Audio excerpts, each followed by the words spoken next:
All right, everyone, welcome to the Future Me podcast. My name is Alicia Jade, and I'm so incredibly excited to be bringing you our first episode. So this is going to be our first episode off the bat, and I'm really keen to get a really deep dive into emotional intelligence for all you ambitious women out there, in which we are aiming to help upskill you in all things human skills. And so that our first season will be around emotional intelligence. We're going to dive into a whole lot of different topics around self-awareness, self-regulation, empathy, motivation, learning. But I'm really excited to be able to speak to Ros today, who Ros is going to be opening up this segment for us. Rosalind Cardinal is actually an accredited emotional intelligence facilitator. She was trained under Susan David, author of Emotional Agility and a TED speaker. And from this, she's actually developed her own model and assessment for women's leadership and is very well known in the industry. So thank you for your time today, Ros. Thank you. It's an absolute pleasure to be here. I'm honestly, the first time meeting you and obviously hearing your personal story of where you've been to where you are now, you're really, really, really someone that's I completely admire. You know, I really love, you know, the struggles that you've been through, but the way that you've come out of it and now how you share and impact your story into other people's lives is incredible. Now, I know that we're coming up to Christmas time because we'll be posting this in and around December time. And I'd love to, I know that we just kicked off and we just kind of just started talking about family, but what's general Christmas like for you and your family? It's lovely. It's a really nice family time. I've got family all over Australia, and we get together. It's usually at our place, which is great because, it's kind of a bit more central. So I'm expecting my dad on the 18th, my son on the 19th, and my daughter and her partner are here, and my stepsons are here as well. So yeah, expecting a lovely, really, really nice family Christmas. It's always pretty laid back. That's beautiful. And you're down in Tasmania, right? That's correct. Yes, in Hobart. Oh, beautiful. I've got a friend down there. She just was on Bruny Island yesterday. I can see Bruny Island out of the window right now. Oh, can you? Oh, gosh. Absolutely amazing. No, Tasmania is an absolutely beautiful little escape away. So it'd probably be quite nice to have all your family come down. So yeah. Wishing you all the best for your family and this Christmas time. But I'd love to know, please share with us a little bit about you, how you kind of got into becoming an emotional intelligence, speaker and obviously impacting other people's lives with that. Tell us a bit about you. All right. Well, I guess going back, I have always been interested in human beings and how they tick. So I started my career in human resources in about 1986, which is making me feel really, really old right now. But, it's, so I sort of was in HR as a generalist for a number of years, and then I switched to learning and development, which is really the field of, helping people grow. And from there into organisational development, which is a bit more sort of organisationally focused than individual. And really what happened for me, the big thing that really changed my life completely was a cancer diagnosis in 2010. Up to that point, I was a senior manager. I had a great job, but I was working really hard, and I was probably spending a lot more time focusing on my career success than I was on me. It's a typical woman thing. We tend to put ourselves at the bottom of the heap. Everyone else comes first, work and then family and then all these other things. And then we're kind of, right down the bottom. And the cancer diagnosis really, it threw everything on its head like you imagine it would. It's something where as soon as somebody says to you, you've got cancer, you just assume you're going to die. That's the very first thing that springs to everyone's mind is that's it, I'm done. And the thing that really washed over me was these enormous amount of regret about things that I hadn't done and hadn't achieved. And, and I know that for a lot of people, when they get seriously ill like that, it gives you an awful lot of time to reflect. And I don't think there's anybody who would say, I wish I'd spent a lot more time working. It's about all the other things in life, the experiences and the connections are what really comes to mind. And I'd spent a lot of time, pushing really hard, working really hard, driving myself, quite probably almost even viciously for success. It was, I have to achieve and I have to be seen to be achieving. And I had experienced a number of career roadblocks that I'd sort of fought my way through. And so I was very geared to this sort of fight, push, shove, things have to be sort of overcome. And then getting this diagnosis, obviously you have to take time off for treatment. So I had about 6 months off work where I wasn't able to do very much. And, radiation treatment is pretty awful. I was lucky enough not to have chemo. I didn't need it, but I had 3 operations and then radiation treatment. So I spent a lot of time just resting. There wasn't much else I could do. I just rested. I read books. I watched trashy TV, just, hung out with myself essentially, which was it was a really good thing because it made me really reflect on what I wanted the next phase of life to be like. Once I realised that, this was manageable, it wasn't something that was going to kill me. It was just something I had to get through. It was then I really sat down and redesigned my life. I made a big list of, like a bucket list, all the things I wanted to do, and then set about doing them. I said to my husband right at the very beginning, if I get through this, I want to start traveling. Because we'd always had reasons not to. We had a farm, we had lots of animals, we had the kids. It was just always too hard. And so we always kept talking about one day we're going to start traveling overseas, and we never did it. So that was sort of a non-negotiable for me. And then in coming out of the recovery period, it was really for me about designing the life that I wanted. And as a result of that, I quit my corporate job and started my business. The emotional intelligence accreditation, like I said, I'd always been really worked in the area of, how humans tick. So the EI accreditation was the first one I did when I started my own business. As I headed off to Melbourne and spent, I think it was about 4 days with Susan, getting accredited in the tool and understanding how, at a much deeper level, how EI worked. And it really helped me as well. It was that sense of helping me unpack my motivations and what was happening in my head and why it had been so difficult for me to let go of the drive for success, and reframing all of that for me. So it was a hugely beneficial thing, not just for my work, but also for me as a person. Fantastic. The story the journey you've been on is absolutely incredible. And I think, to get that moment of reflection, sometimes it's so hard when, sometimes some people have to have almost hit rock bottom in some way or shape or form to say, oh my gosh, life is so short. But I've actually often wondered how do we get everyone to have that moment, like, that they don't have to, go through that hardship. But you've come out of it super strong. And I think your family and your kids would probably look up to you quite a lot. What did they say when you did that massive shift of actually, this is what I want to do in my life?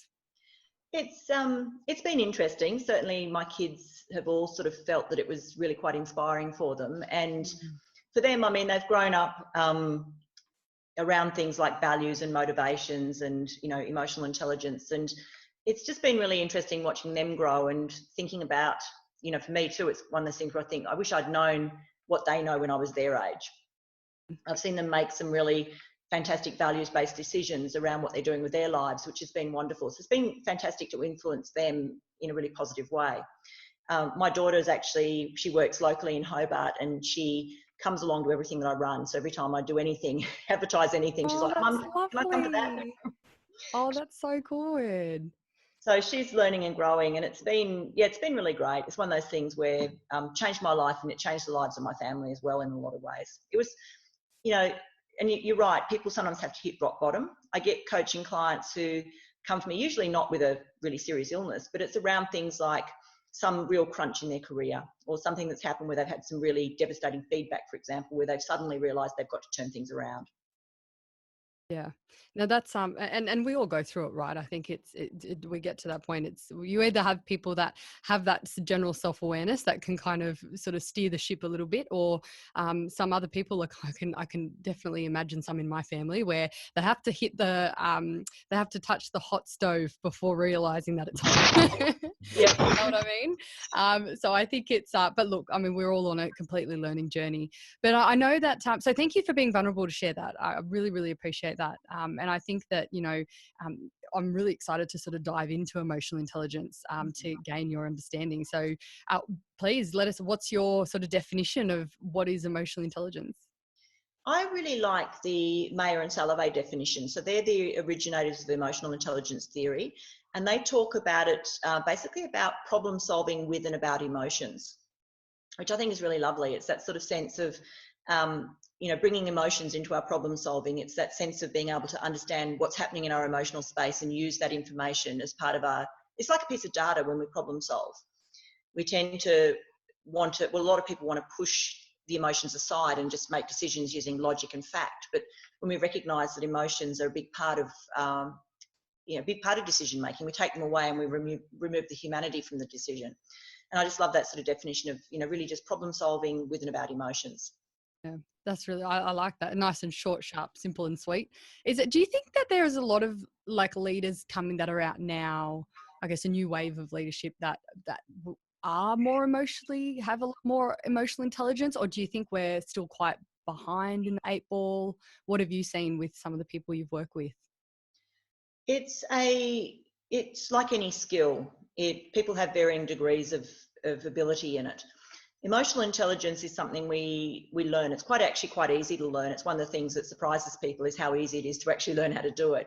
And we learn it in childhood from role modelling. It's like any skill. It's like if you grew up with a dad who was a carpenter who spent a lot of time making things by hand, you'll probably know your way around carpentry tools. It's the same kind of deal. And the answer is it really depends. I think as a society, we're valuing emotional intelligence a lot more in the workplace now. Certainly, if you look at the baby boomer generation, it wasn't something that was considered to be important or valuable, whereas now we're valuing it more. So in a lot of ways, people who have it it's more of I was going to say socially acceptable skill, but that's not quite what I'm looking for. It's that sort of sense of it's actually valued and it's being seen as important in the workplace in a way that it probably wasn't 20 or 30 years ago. Yeah, it's funny because I was at my, for those who know that I do have a full-time job in insurance, and the organisation that I work for was at a LinkedIn Learning sort of workshop, how to use LinkedIn Learning. And one of the top three courses people are looking at is how to upskill in emotional intelligence. And when I saw that, I was like, oh, yes, so we're on the right path to, teach people. And I completely understand. I agree. Like, I think it's almost emotional intelligence kind of mixed in with things like vulnerability and, is becoming sort of more common.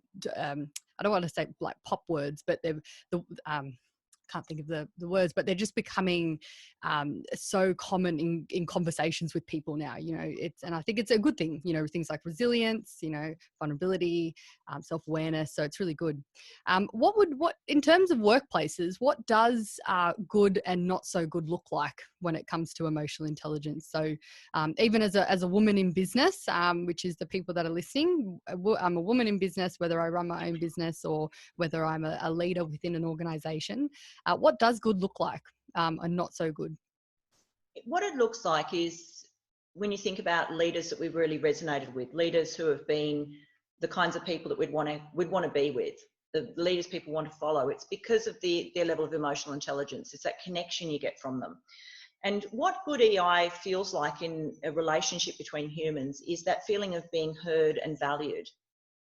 It's that sense, and how it actually works is it's the leader who's emotionally intelligent. First of all, they've got a really good grasp on recognising emotions, so they can see by looking at their team what's going on. They can see by looking around the room that people feel disappointed about this decision, or they can see that people are actually really feeling quite energised about the vision that we've just presented. So from there, they then know how to deal with what's actually happening. So it's almost like they're reading people really well, and they can pick up on the unspoken. And when people do that, if somebody says to you, hey, are you okay? You don't look great today. You do get that sort of feeling of, wow, somebody gets it. Somebody cared enough to ask, but they actually saw it in the first place. Whereas people with lower levels of EI often don't see the emotional tone of the room. And it can become really incredibly useful for leaders in things like decision making.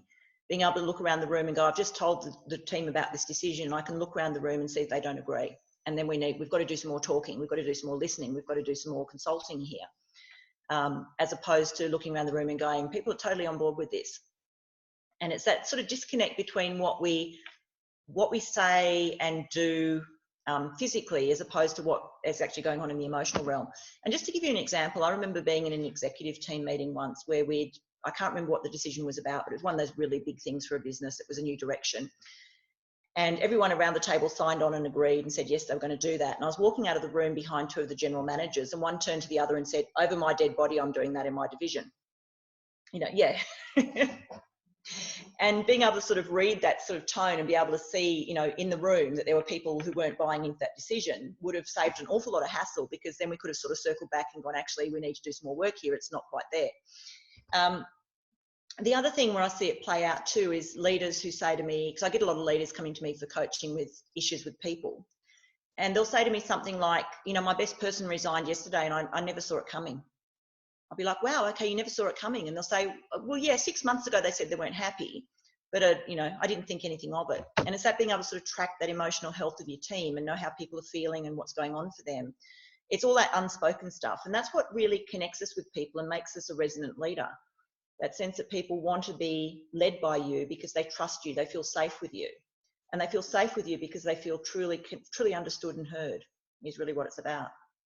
And I think, especially when you say heard, I think, you know, active listening is a huge piece in leadership that, you know, I think, especially with us, our attention being, you know, shifted from one way to another, whether it be from one meeting to another, or even just on social media, or we tend to go straight into, you know, the normal patterns of things going through our emails. There is that moment where sometimes we need to be very self-aware of, okay, am I truly being really present with my staff member? Like, am I truly being present with my team, to kind of really pick up on those triggers to be able to then, you know, deal with them. Yeah, that's great. And that's a really, really good, example as well, you know, of having people sort of say outside, you know, potentially not having that safe space to speak up in the room.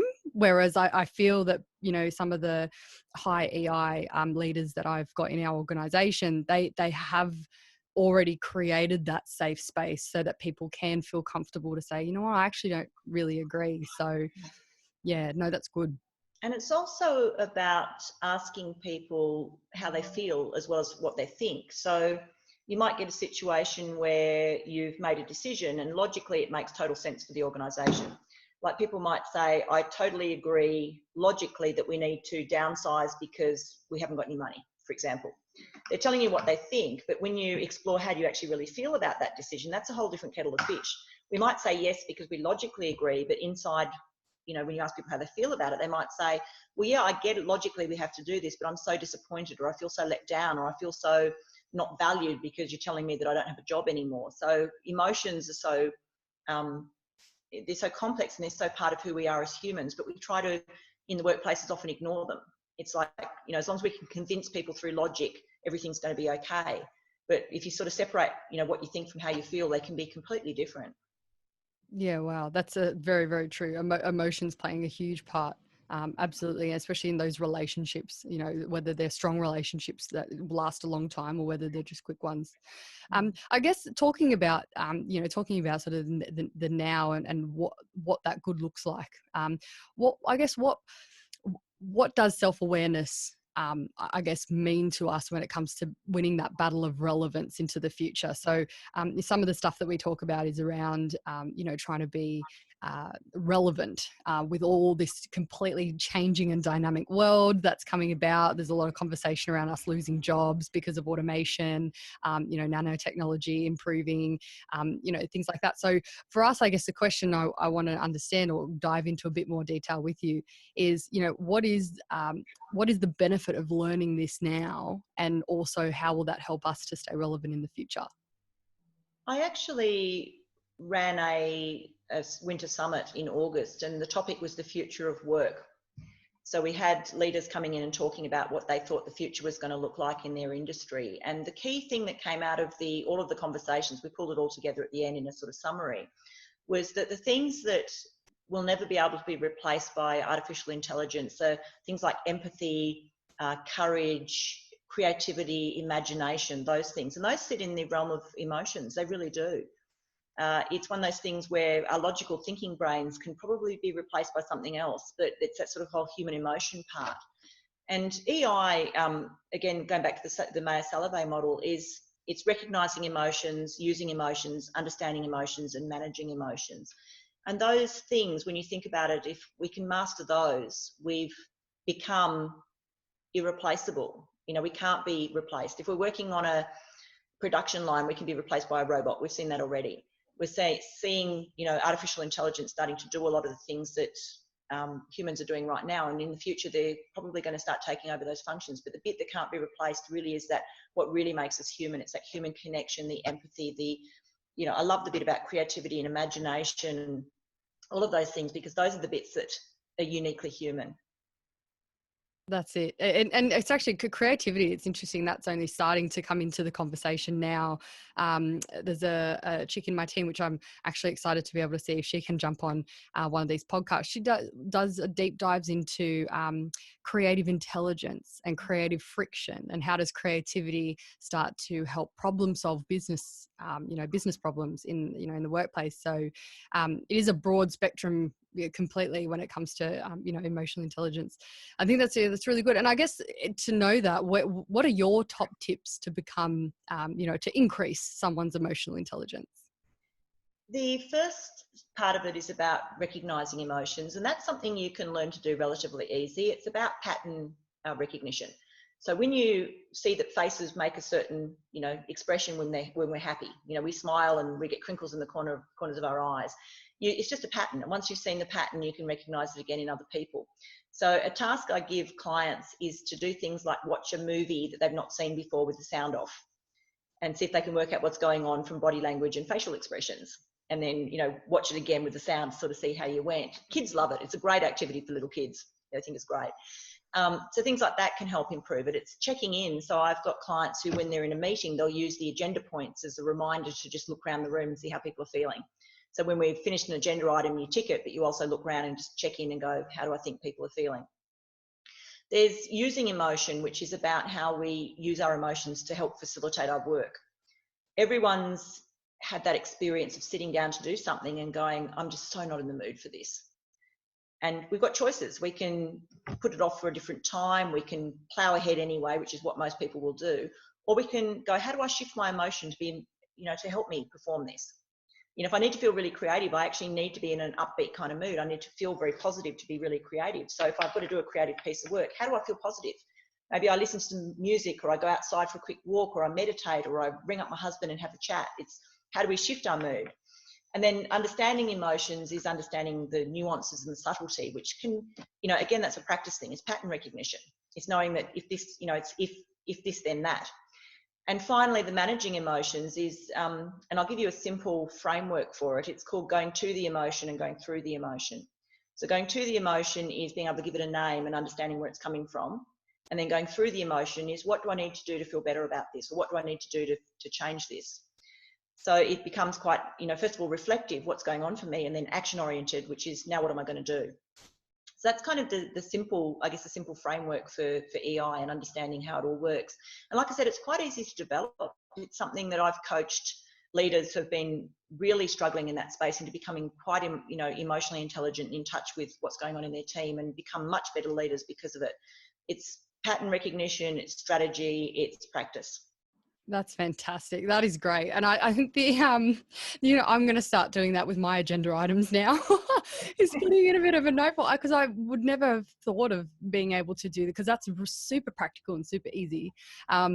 So I love that. And it just, you were talking a bit about, the wording and the emotions, as Tony Robbins like to say, is emotion is motion. So, being able to get out, go for a walk. But one of the things that I used to do with my partner when we were, and this is around communication, right, too, especially in relationships where you might mean one thing, but obviously you may not feel safe enough to speak up what it actually is. And my partner and I, at the point, we've been together almost 10 years now. And there was a point where as a woman, you kind of say, okay, but really it's not okay. You say one thing, but you mean another, but then from a male point of view, he would assume that I would be okay. So we tried to work around it in our relationship by using the brackets in our messaging. So I'd be like, that's fine. And then in brackets, I'd be like, no, I'm really pissed off. Right. To try and but it was a way that I could express how I actually felt, but still then, sort of saying how I would want to say it. But he then kind of got the message. And I think it's, the communication plays a huge part, but also, again, coming back to what you were saying, is reading the room, reading people, you know, being able to sit back, listen, observe. And I love the video, the movie, like watching a movie with no sound. Like, how often does someone actually do that, unless they're, you know, watching subtitles, but you can't, you know, understand the language, but you don't read the subtitles. What, you know, what tends to happen in the movie, if you sort of walk away for a while, but then you might come back and, you know, there's a different scene on, but you can kind of follow on with what's happening. I really like that. That's a really good tips. I love it. I have love. That's My fantastic. My kids used to do that, something I taught them years ago, and they actually got to the point where they still do it actually. They'll watch movies and with the sound off, and they'll actually do the subtitles. They'll actually dub it over themselves, what they think is going on. Really? Yeah, they're adults now. I mean, my son's Love nearly it. 30, but they'll still do that. They'll watch a movie and they'll just basically play the different characters and just sort of run the entire thing as, you know, make up their own story around what's going on. Oh, that's so good. I think that's a bit of a Christmas special. I think I Yeah. might have to bring that up in my family over the next couple of weeks. That's Yeah. great. Well, Something else, when you were talking about how you and your partner have now developed this sort of language, being able to, you know, put brackets around it so you can say how you feel, that's absolutely fantastic. That's a great tip. The next part of it is, you know, when you think about going to the emotion and go through the emotion, you know, being able to give your emotion a name or describe what's going on, and then why do you feel that way? I saw Brené Brown in Melbourne a couple of months ago, and she was actually amazing. She always is. But the really big takeaway from that for me, which so applies to this, is she says, when you've got to talk about what's going on for you, preface it with the story I'm telling myself is. Because it takes it away from you've done this, or when you do this, it makes me feel, into the story I'm telling myself is the reason that this is happening is because. It's a really nice way of framing things up, I think. that's really good. I like that. And Brené Brown is just amazing in general. I'm very jealous that you saw her in Melbourne. She's just someone that just a wealth of knowledge, but really authentic in the way that she delivers, I think. Yeah, no, I love that. I think, you know, being able to sort of frame your messaging, especially so that it's not blaming, you know, that as soon as it becomes blame, like you have or you, then therefore you're starting off with the person being in an away state straight away. Exactly. Yeah, no, that's great. What would be some of the resources? So if I'm now looking at wanting to increase my EI, what would be some of the resources that you would recommend for people to go to? And maybe if there's anything that you have.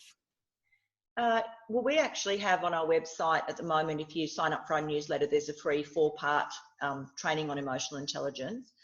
In terms of resources that I use a lot, so Susan David's book, Emotional Agility, is fantastic. There's a book by Maya Salovey and Caruso called The Emotionally Intelligent Manager, which I, again, refer to quite a lot in my work and refer clients onto it. In terms of learning to recognise emotions, Paul Ekman, so he is a facial recognition expert. He has resources on his website, but there's also little courses you can pay to do, which will teach you how to recognise faces. So I use that facial recognition piece in the work that I do with clients. So, you know, showing them faces and we work out what's going on because, you know, the pattern recognition thing. But yeah, you can actually do Paul Ekman's courses, and he's really interesting. He's a consultant on shows like Lie to Me. So any of those shows where they've got to sort of do deep detective work into, you know, people who are lying and things like that, he consults on it. So he's kind of considered to be the facial recognition guru. So that's paulekman.com for his resources. Fantastic. And these, I will make sure we have a list of these resources that Ros has just recommended in the captions of the podcast so that people can go back and reflect on those as well. And then you mentioned you've got your own as well on your website, which is great. So for the emotional intelligence, I'll make sure that that's linked in there too. I guess before we wrap up, you know, our podcast today, what was there any other sort of thoughts or even last messages that you would want to share with some of these ambitious women that are out there? I think that developing your EI is probably one of the more useful things you'll do for your career. It really goes without saying, and there's a lot of research around it that shows that EI really trumps, you know, IQ every time. We can teach skill, but, you know, it's a sort of emotional intelligence piece that's really valuable. Like I said, you can learn to do it. EI, if you haven't got it, it's something you can absolutely learn how to do. And what it really does, I guess the key thing to think about when you're leading people is it really is creating that really safe space for people. People can flourish and thrive when they feel safe. If people are feeling unsafe, that's when you get all of that subtext underneath the surface that people won't talk about. it's it's resonating with people, connecting with people, and creating safe spaces for teams. Because when we think about the things that we talked about being not able to be replaced by AI, they are the things that come from psychological safety. You can't be creative if you're afraid. You can't problem solve really effectively if you're afraid. You can't connect with people if you're afraid. You can't have empathy for people if you're afraid. All of those things, we've got to feel safe and able to actually enable those characteristics in ourselves. So if we want to be truly successful in the future world, which is changing so rapidly, and it's going to look very different even in 5 years or 10 years, let alone 20 or 30, it's those emotional intelligence characteristics that will serve us well. So it's about, my advice to everybody is develop it as much as you can. Fantastic. Thank you so much. And what I guess my last, okay, I'm going to add in one more question. What does your 2020 look like? Because obviously I know that you mentioned, that you are a cancer survivor, and that was in 2009, no, 2010, which means that next year's your 10-year anniversary. Is there anything that you have planned for next year? We've got quite a lot planned, actually. I've been researching and developing a leadership assessment for women. So that's, we've got about over 3,500 women who've taken it now. So that's actually really exciting. We've been moving through our research phase on that and into moving it out into more of a public arena. So working a lot on that. We're going to be licensing a number of things that we do as well to enable other people to get accredited in those particular methodologies. Traveling again, so we're thinking about either Antarctica or Cuba in November. Oh my gosh. I was not expecting Antarctica. No, well, that's fantastic. Yeah, always wanted to go. It's one of those things where I told you I've got a big bucket list. We're ticking things off a bit at a time. So yeah, either Antarctica or Cuba, not quite sure yet which one. I'm thinking probably tipping Cuba, because I've got a friend who went about a month ago now, and he said, you've got to go before it gets too commercialized, because apparently it's moving away from being that sort of really traditional old, really old 50s cars and tango clubs and things. It's starting to become a bit touristy. So he said, go soon, or there's, the old Cuba won't be there anymore. So yeah, tossing that up. But yeah, lots of big plans for 2020. There's a lot on. That's fantastic. I mean, hey, Cuba, Antarctica, why not both? You go. That is so good. Oh, look, I'm really glad. I'm excited for your 2020. And thank you so much for your time today. I know that you're quite a busy person. There's a lot of people that want to learn from you. So I really appreciate the time that you spent today. For those who want to connect with Ros, all of her socials will be connected and linked into the captions below. But guys, thank you so much for listening to the Future Me podcast. If you do like the show, please remember to leave a comment, leave a review, and also subscribe if you would like to stay connected. But please stay hungry and stay humble, and I'll see you all on my next episode.